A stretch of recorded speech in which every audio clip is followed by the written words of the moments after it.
اب آگے اللہ تعالیٰ کیا فرما رہا ہے؟ اس ولید بن مغیرہ جس نے نبی کے بارے میں مجنون کا لفظ کہا تھا، اللہ اس کو جواب دے رہا ہے۔ پہلی بات، وَلَا تُطِعْ كُلَّ حَلَّافٍ مَّهِينٍ، اور ہر ایسے کی بات نہ سننا جو بڑا قسمیں کھانے والا ہو، ہمازٍ مشاء بنمیم، الگ الگ کر کے پڑھا میں نے، ذلیل، بہت تانے دینے والا، اور ادھر کی ادھر لگانے والا، مناع للخیر معتد اثیم۔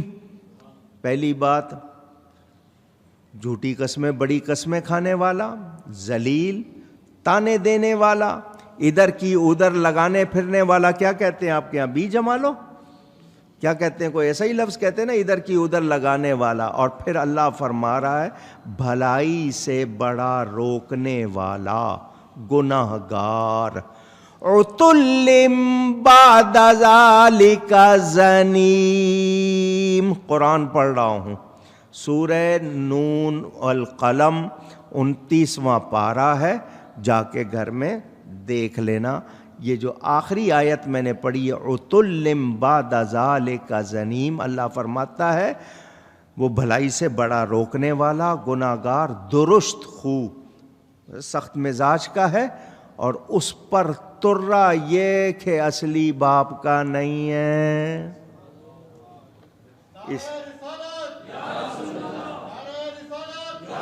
اصل اس کی درست، اس کی اصل درست، جس کو آپ اردو میں حرام زادہ کہتے ہیں۔ جب اس نے یہ باتیں سنی، ڈنڈا اس کے ہاتھ میں تھا، گھر گیا، اپنی ماں سے جا کے کہنے لگا کہ محمد صلی اللہ علیہ وسلم کے رب نے میری 10 برائیاں بیان کی ہیں، 9 مجھ میں ہیں، میں جانتا ہوں وہ بالکل صحیح ہے، 10ویں کا تعلق تجھ سے ہے، بتا میں کون ہوں، کس کا بیٹا ہوں؟ ماں نے کہا جس کی 9 درست ہیں اس کی 10ویں بھی درست ہے۔ یہاں سے علماء امت نے مسئلہ نکالا، جو نبی کے بارے میں غلط لفظ کہتا ہے اس کی اصل میں خرابی ہوتی ہے، کوئی نہ کوئی رگ گڑبڑ ہوتی ہے، حرام کا اثر جاتا۔ سمجھ آئی ہے بات؟ بڑا نازک مسئلہ ہے۔ وہ کافر کرتے تھے، آج مسلمان کہلانے والے کریں۔ کچھ لوگوں نے کتابوں میں لکھ دیا، کچھ تقریروں میں کرتے ہیں، اور سیاست و دان تو آپ کو پتہ ہے سارے کے سارے کتنے بڑے جاہل ہیں، وہ آپ کو اندازہ ہے،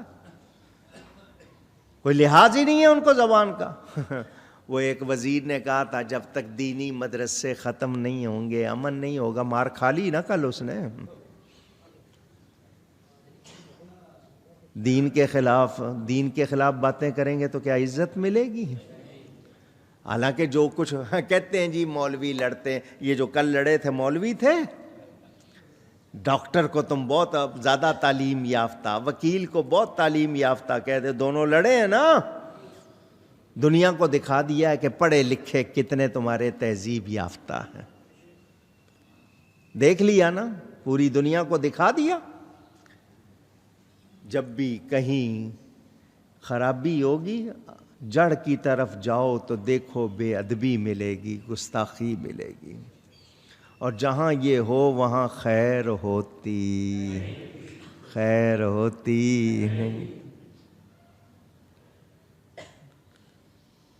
میں پوچھنا چاہتا ہوں، زیادہ پرانی بات نہیں ہے، زیادہ پرانی بات، ممتاز قادری کون تھا؟ پوچھ رہا ہوں آپ سے، سپاہی، حوالدار تھا، کانسٹیبل؟ کہیں نام بھی ہوتا ہے کہ ریکارڈ میں؟ کانسٹیبل رہا، زیادہ سے زیادہ ہیڈ کانسٹیبل ہو گیا، بہت زیادہ مدت مل گئی، ایسا ہی بن گیا، چھٹی، ذکر بھی نہیں ہوتا کہیں، پوچھتا بھی نہیں کوئی، اس کے اپنے ساتھی بھی شاید اس کو نہ پہچانے کچھ عرصے بعد۔ یہ ممتاز قادری پوری دنیا میں کیوں مشہور ہو گیا ہے؟ پاکستان کی تاریخ میں اتنا بڑا جنازہ کسی کا، 8-9 میل کلومیٹر تک اس کا جنازہ۔ میں اسی رات سفر سے بیرون ملک سے آیا تھا، صبح اس کا جنازہ تھا، بہت تھکا ہوا تھا۔ جلسہ کر کے رات کو جب واپس آیا میں نے کہا بھی صبح جنازہ ہے، پڑھانے نہیں پڑھنے جانا ہے۔ سب سے مہنگی ٹکٹ میں لے کے گیا، باقی سب کو تو سستی مل گئی، آخر وقت میں مجھے سب سے مہنگی ٹکٹ ملی، میں لے کے گیا۔ وہاں جا کے دیکھا تو ہزاروں علماء تھے، بڑے بڑے پیر اور علماء، جنازہ پڑھانے نہیں پڑھنے آئے ہوئے تھے۔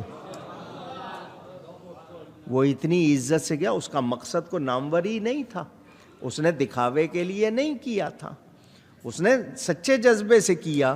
گورنمنٹ نے فیصلہ کیا پھانسی دے دو، رب نے فیصلہ کیا ساری دنیا جنازے میں بھیج دو۔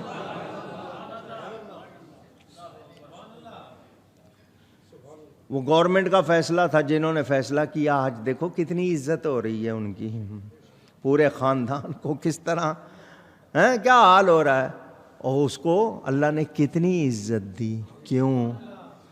جو بے ادبی کرتا ہے اس کو کوئی عزت مل سکتی؟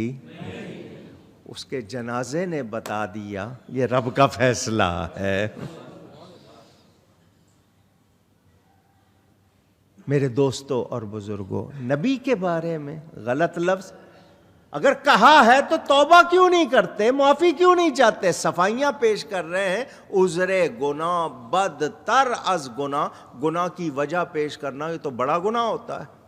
میں نے اس لیے گناہ کیا، تو نے کیا ہے، توبہ کر، معافی چاہ، باقی جو علماء فیصلہ کریں گے تیرے بارے میں وہ ہوگا۔ لیکن نہیں جی، آگے سے اس کے جتنے وزیر ہیں سارے کہہ رہے ہیں نہیں مقصد یہ نہیں تھا، یوں نہیں تھا، تو ٹھیک ہے، تم بھی جو کہتے ہیں نا گستاخ کی حمایت کرتا ہے وہ بھی پھر اسی کھاتے میں جاتا ہے۔ ملک کا حال دیکھ لو، 15 مہینوں میں تم نے ملک کو کہاں پہنچا دیا ہے۔ جی کیا کہتے تھے، آج وہ ساری تیری باتیں تکبر والی سامنے آ رہی ہیں۔ جو جو کام کہا تھا نہیں کروں گا سارے کرنے پڑ رہے ہیں، اور عزت سے نہیں ہو رہے سارے، جس طرح ہو رہے ہیں وہ بھی دیکھ رہے ہیں آپ۔ کتنی بد دعائیں لی ہوں گی۔ میرا مقصد سیاست نہیں ہے، میں صرف دین کی بات کر رہا ہوں، اور قرآن کی آیتیں ہیں سامنے میرے، اور تفسیر ترتیب سے وہ آئی ہے۔ یہ قرآن کا اعجاز دیکھو، جیسے لگے کہ آج ہی نازل ہوا ہے۔ نبیوں کے بارے میں بد کلامی یا نامناسب الفاظ کہنے سے تباہی ہوتی ہے، کوئی اچھائی اونچی کہیے گا نہیں۔ اللہ تعالیٰ نے فرما دیا بے شک اس میں نشانی ہے۔ میرے دوستوں اور بزرگوں، یہ قرآن کریم ہے، اللہ تعالیٰ کا کلام ہے، اور ہمیں سبق مل رہا ہے کہ ہم پہلی قوموں جیسی کوئی غلطی نہ کریں، اپنے آپ کو بچائیں۔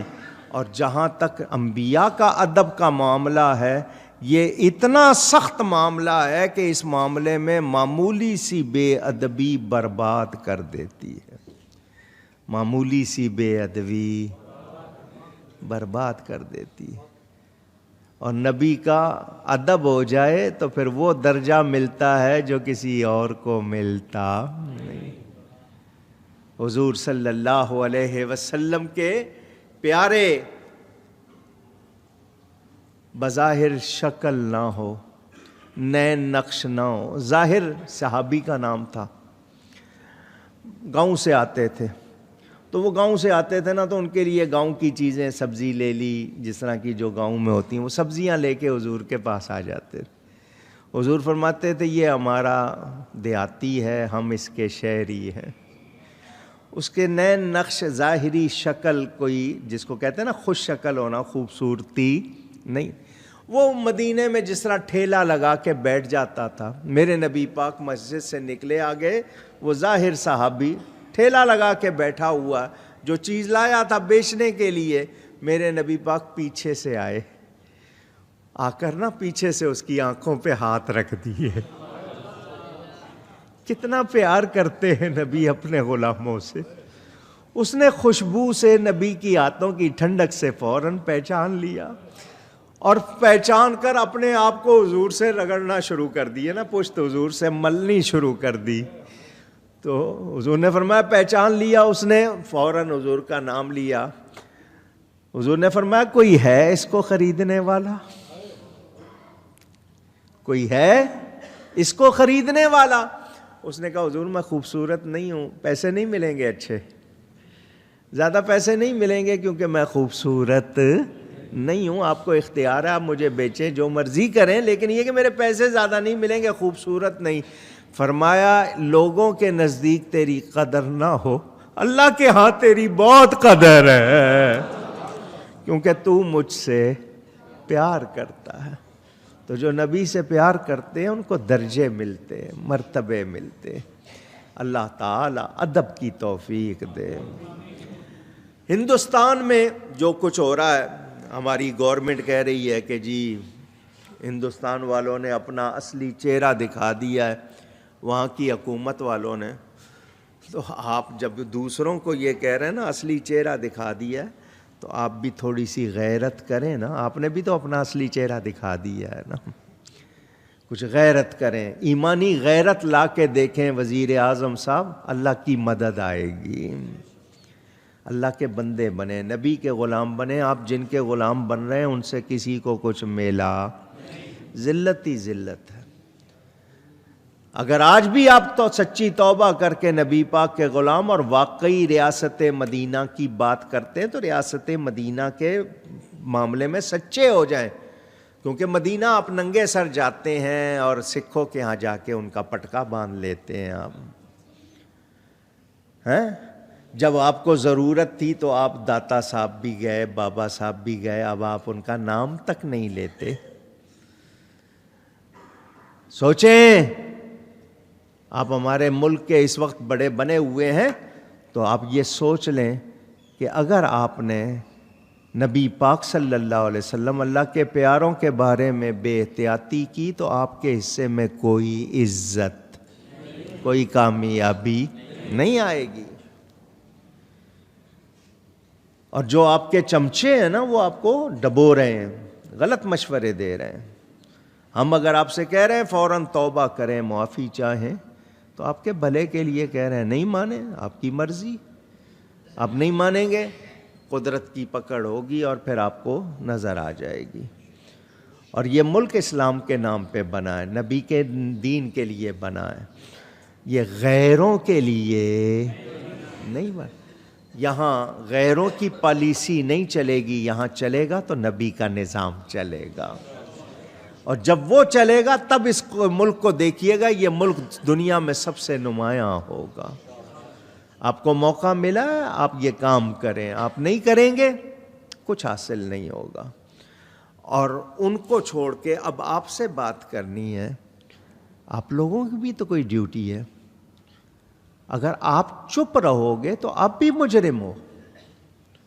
ہم نے نہ توڑ پھوڑ کرنی ہے، نہ گھراؤ جلاؤ کرنا ہے، نہ ہم نے کوئی گالیاں دینی ہے، نہ ہم نے کوئی تشدد کرنا ہے، لیکن ہم نے حق کی آواز کو اونچا کرنا، یہ ذمہ داری ہے آپ کی۔